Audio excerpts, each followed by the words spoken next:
This is Make It Plain. Make It Plain. MIP. With Masamela Matfumo. Mark Thompson. Make It Plain. Get woke.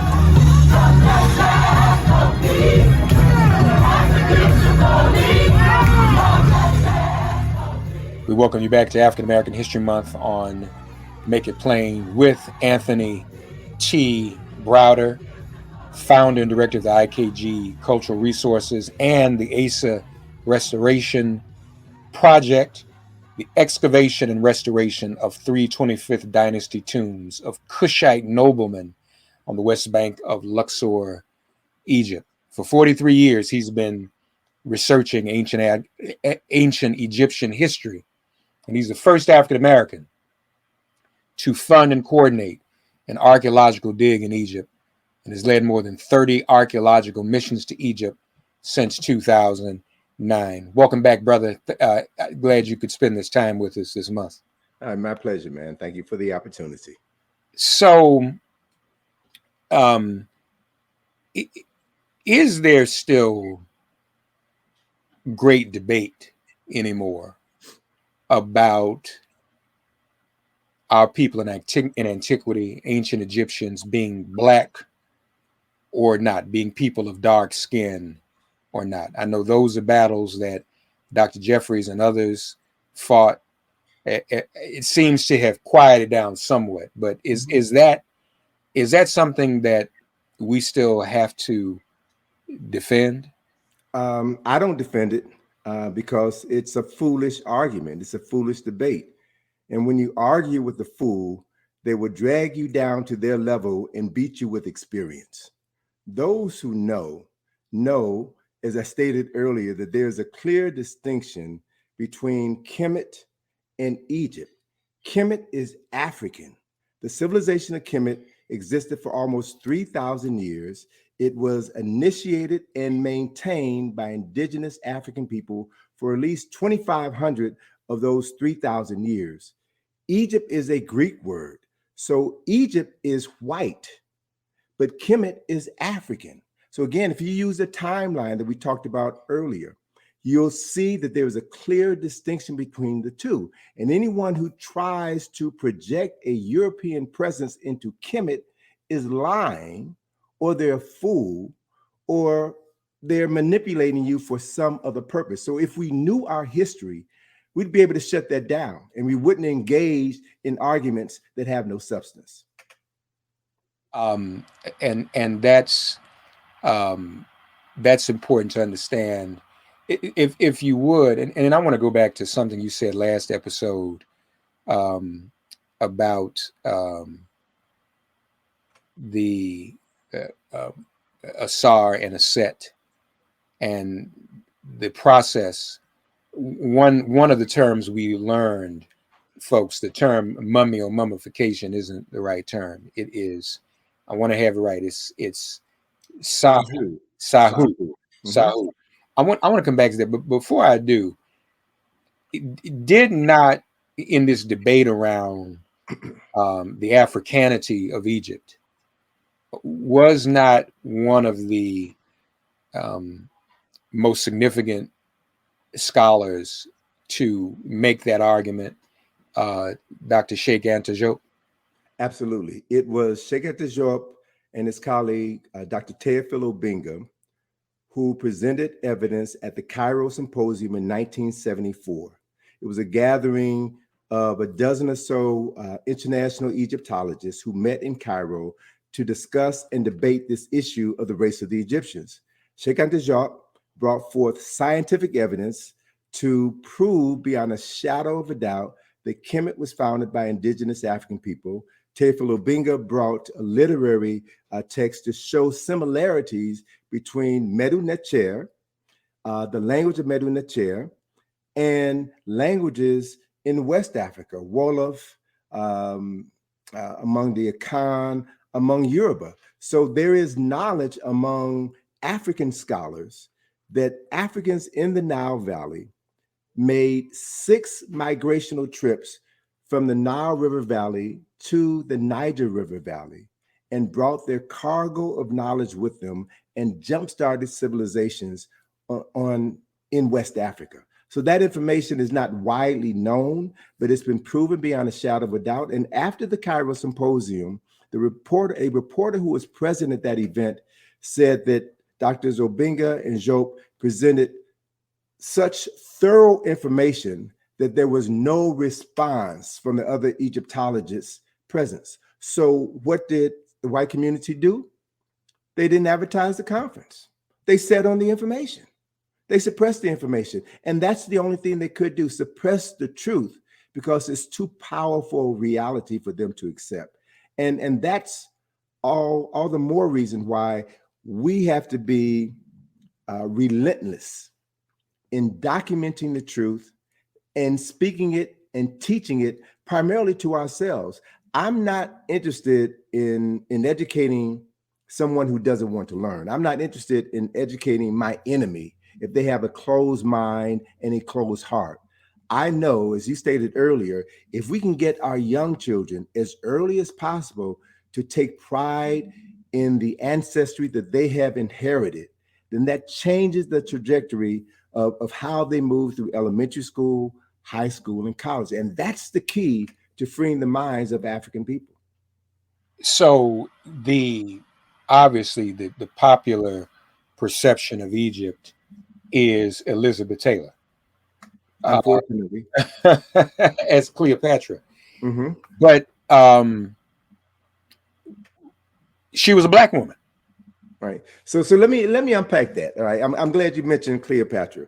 So most people don't know that there were 7 Cleopatras. And the Elizabeth Taylor persona was the 7th Cleopatra. I mentioned previously that when the Greeks came into Kemet, they married African women because Kemetic lineage is determined by the bloodline of the mother. So the mother determines who will be the king. So Greek men, white men, married African women so that their children would be considered the legitimate heirs to the throne of Egypt. So Cleopatra was a mulatto. She would be classified in today's language as a mulatto or a Negro in South Africa, a Black person in South Africa. So, it was Thomas Jefferson in Notes for the State of Virginia who said that one drop of Black blood makes anybody Black. So Hollywood has been responsible for perpetuating this false narrative of African history. And because people have been conditioned to accept information without questioning it, we also have bought into the lie, but that lie can be easily destroyed with documented evidence which exists right now. You told the story on our last broadcast of the dismemberment of Osiris. Mm-hmm. Well, first of all, I'm getting ahead of myself. Let me hold that for a minute. I want to do this a little more chronologically. Your first trip to Egypt with Dr. Ben was 1980. Yes. In 82, 40 years ago, you founded the Institute for Karmic Guidance. Talk to us, and that's where I first came to encounter you, IKG.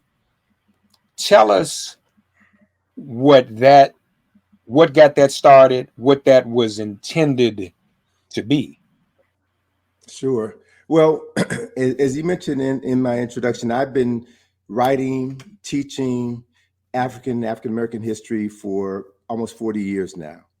And when I first went to Kemet and returned to DC, I came back a changed person.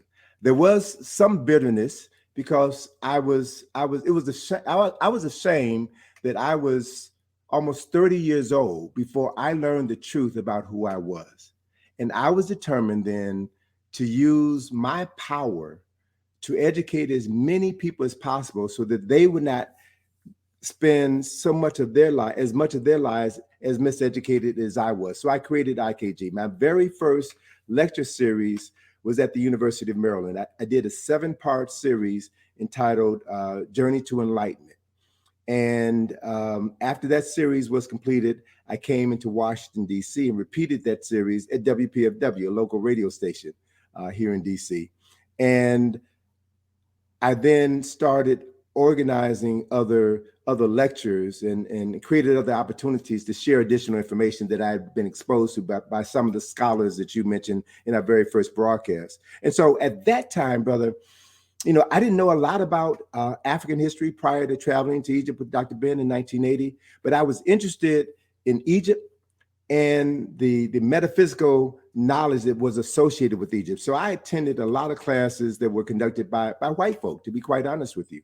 And I was interested with this information. A lot of it talked about karma and how cause and effect governs many aspects of our lives. But it wasn't until I went to Egypt and came back and realized that Egypt is Black. But the people that I have been going to, people I've been depending on to give me some sense of self, have been lying to me because they never said that the ancient Egyptians were Black. So here I had to make a decision. I cannot continue to trust my heart, my mind, and my soul to people who are either ignorant or intentionally deceiving me. And I chose to walk a different path. And that's when I began to immerse myself in the study of Nile Valley history and culture, and fulfilled my mission to share this information with as many people as possible so that I can instill within their consciousness a new narrative of who we were so that we can live up to our potential of who we are. More MIP after this message. And so thankful you did that, folks. For those who were in the DMV particularly, and we weren't even called a DMV yet back then. Right. DC it was hood, man. It was Chocolate City. It was Chocolate City. Right. I mean, Tony would organize these lectures with these iconic scholars, and it was humongous. It was huge. And then by the time I came on the scene, we started inviting, because Tony had introduced us to all these great people. And so we started having them at UDC. Exactly. And there was a small building part of UDC's campus in the middle of Howard University's campus. And we'd have them up there. And it would just be folks, they would be so big, we had to put speakers outside for everyone to hear what was going on, because it was just knowledge and information was so rich. And I'll tell you something else too, Tony. I never said this to you before. So 1980, when you met Dr. Ben, I mean, I was still in high school. I mean, it's 15 years between us. Mm-hmm. You helped me understand Earth, Wind, and Fire.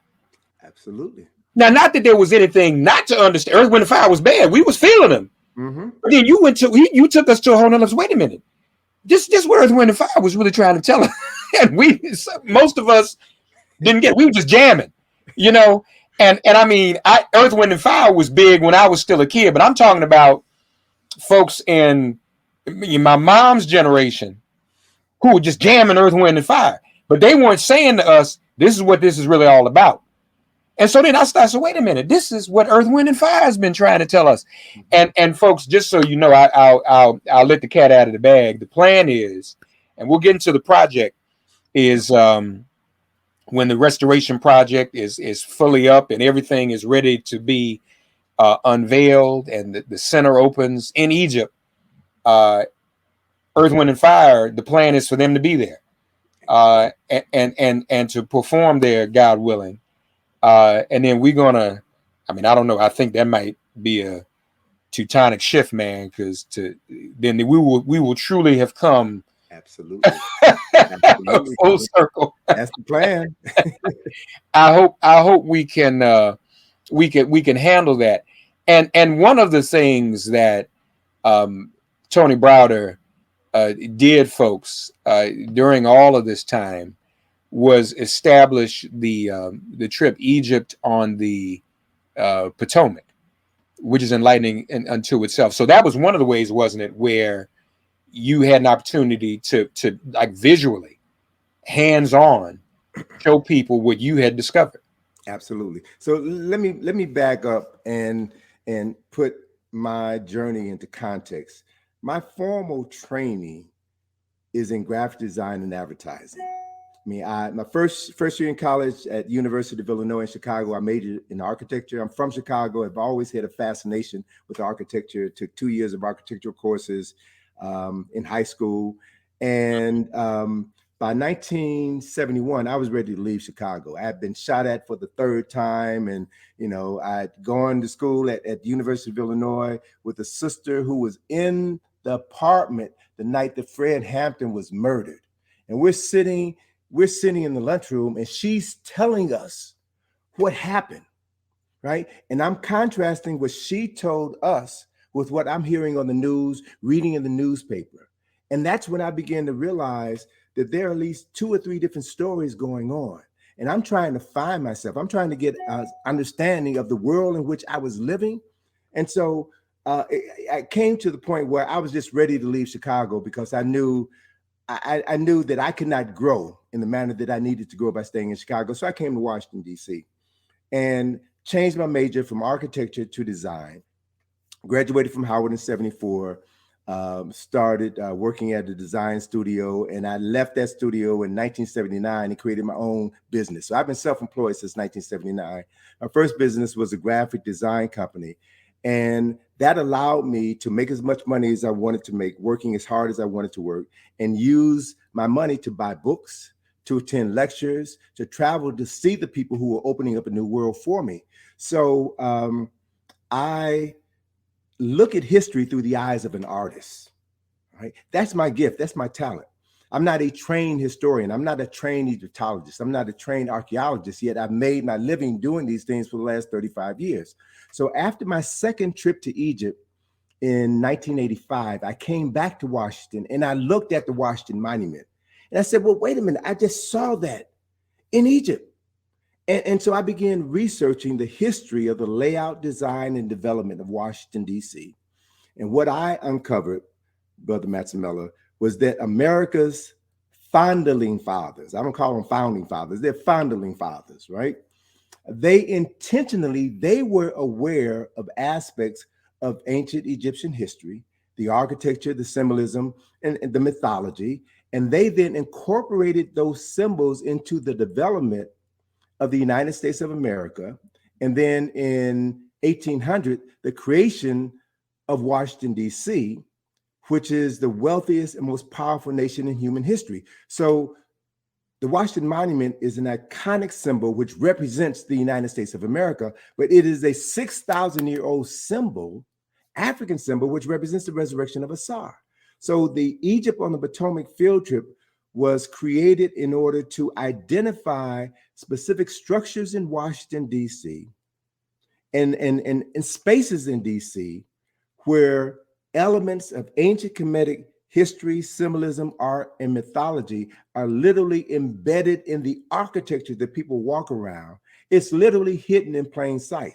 So the purpose of that field trip is to pull the cover off so that people can see now with understanding what they're looking at and identify the African history that has been hidden in front of their faces all of their lives. And to be even more specific, folks, you all, if you've been listening, you've heard me say this before. We talk about phallic symbols. There's even an origin to that. That is literally what the Washington Monument is. And to be clear, Tony mentioned Asar. Before we mention Osiris, we should let people know that Osiris is the Greek name and Asar is the Kemetic name, correct? Absolutely. Okay. Yes. And then Isis is Aset, and Horus is Heru. And this was the obelisk, as the Washington Monument is known, represents Asar's phallus, right? It was the one part of the body that when he was dismembered, his wife Aset could not find, right? Absolutely, absolutely. So to just modify the terminology, obelisk is the Greek word for tekken. So that structure is called a tekken, right? And according to the story, Asar's body was cut into numerous pieces, and Aset found all of them except her phallus, which according to the myth now, it was thrown in the Nile River and was eaten by a catfish. So fast forward to the present day, 6,000 years later, Arab Egyptians don't eat catfish because of the power of that myth. I mean, myths are powerful things, man. They are not just falsifications. They are embedded with profound truths that transcend time and space. And one has to have a expanded consciousness in order to understand the jewels that are embedded in the myth, so that you can understand the knowledge and then apply that knowledge, that understanding in your life, so that you then can be a self-determining human being. Egypt on the Potomac. Are you still doing those tours? Yeah, we are.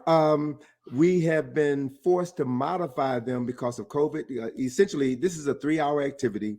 We would have a bus pick us up and take us around to various sites.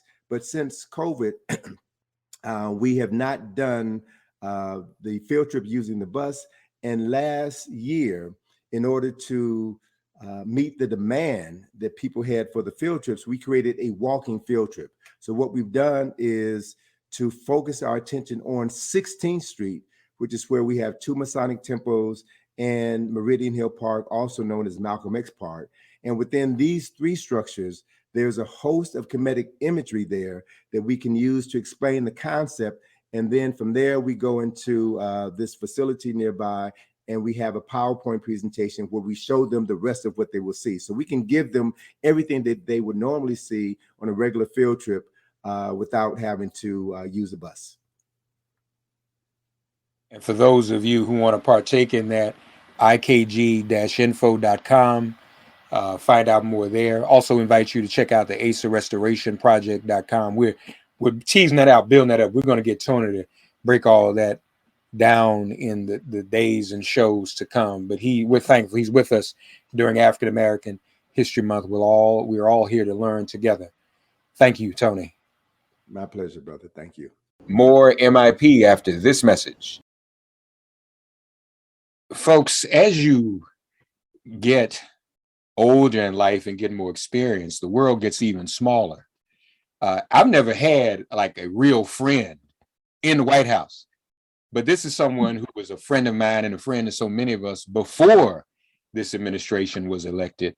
We're happy to have with us the Principal Deputy Press Secretary for the Biden-Harris administration, Karine Jean-Pierre, joining us for Black History Month, no less. This is also historic. How are you? Hey there, Reverend. It's so good to see you, Reverend Mark. It's been too long. I remember our days, our weekends with Joy Reid on AM Joy, which I miss very, very much, but very happy and proud of her, and happy Black History Month. Yeah, same to you. So as much as, and we had to find a time to have a full conversation with you about what's going on with you in your life and your accomplishments, and how, but there's so much news. President Biden in New York today to address gun violence prevention. What's that all about, Karine? So as you just said, the president and the Attorney General, Merrick Garland, is joining the president in New York City, and they're going to talk about the steps the administration has taken thus far to reduce gun violence, and how we can be stronger partners with New York City and other cities. Like this is an issue that's happening across the country, and we have seen it increase in the past 2 years. So this is critical to address, important to talk about. The president and the attorney general is going to be joining or meeting with law enforcement officials alongside elected leaders. That's including Mayor Eric Adams, Governor Hochul, and they're going to have that first meeting in New York City at the NYPD headquarters. And they're going to talk about how they can work on the federal, state, and local level to really, again, deal with this issue, deal with guns, trying to get guns off the street, deal with repeat shooters off our streets as well.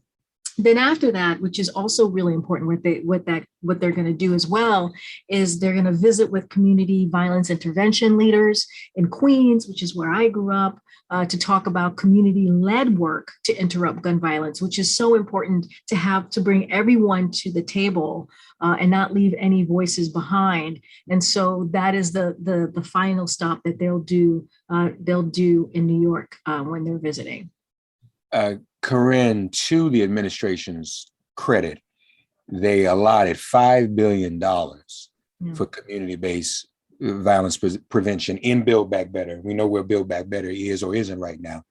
What's going to happen with that? The speculation is that Build Back Better may be broken up into separate pieces. In chunks, yeah. I'm so sorry, Reverend, I didn't want to step on you there.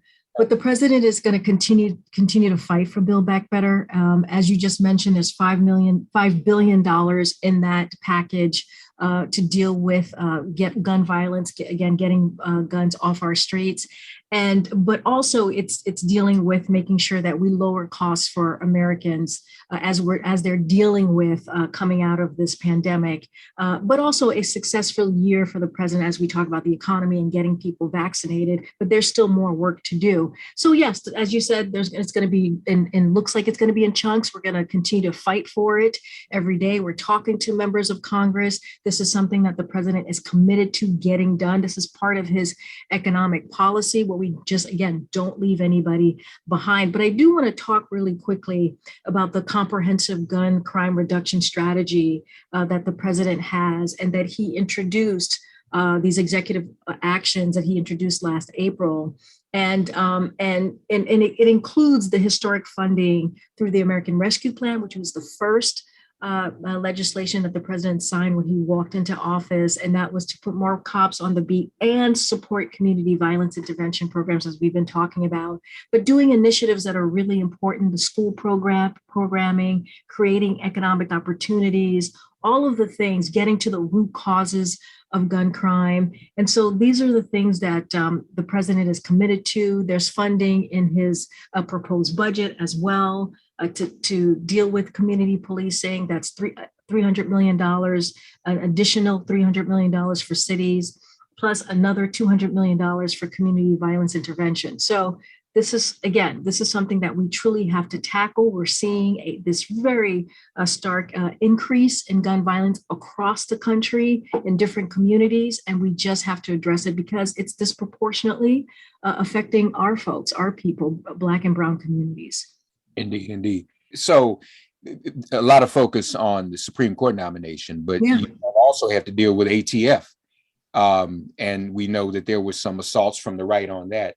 Obviously, that's important too in terms of dealing with gun violence. And also some of the groups, the community-based violence groups, have asked the White House to consider a federal office on gun violence prevention. Is that something that you've heard being talked about or that they might consider? So I don't have anything to announce at this time. As you know, we're trying to do everything that we can on the federal level to deal with this issue. And so I know there's been talk about policing executive orders. Don't have anything on that as well. But I do want to share a couple of things that the Department of Justice announced just recently, some actions that they've taken to get guns off the street and to keep our community safe. That's including seizing over 10,000 guns, arresting over 6,000 homicide suspects, opening over 37,000 criminal firearm investigations. So those are things that the Department of Justice is doing pretty actively in dealing with this issue of gun violence that we're seeing just across the country again. Thank you, Karine. Good to see you. Okay. All right. Bye-bye. Bye-bye. Thank you, Reverend. Thanks for getting woke and listening to Make It Plain. Please remember to listen, like, and wherever you get your podcasts, please give the show a 5-star rating. And please do spread the word. Let's all continue to pray for each other during this pandemic and this police-demic. If all hearts and minds are clear, it has been made plain.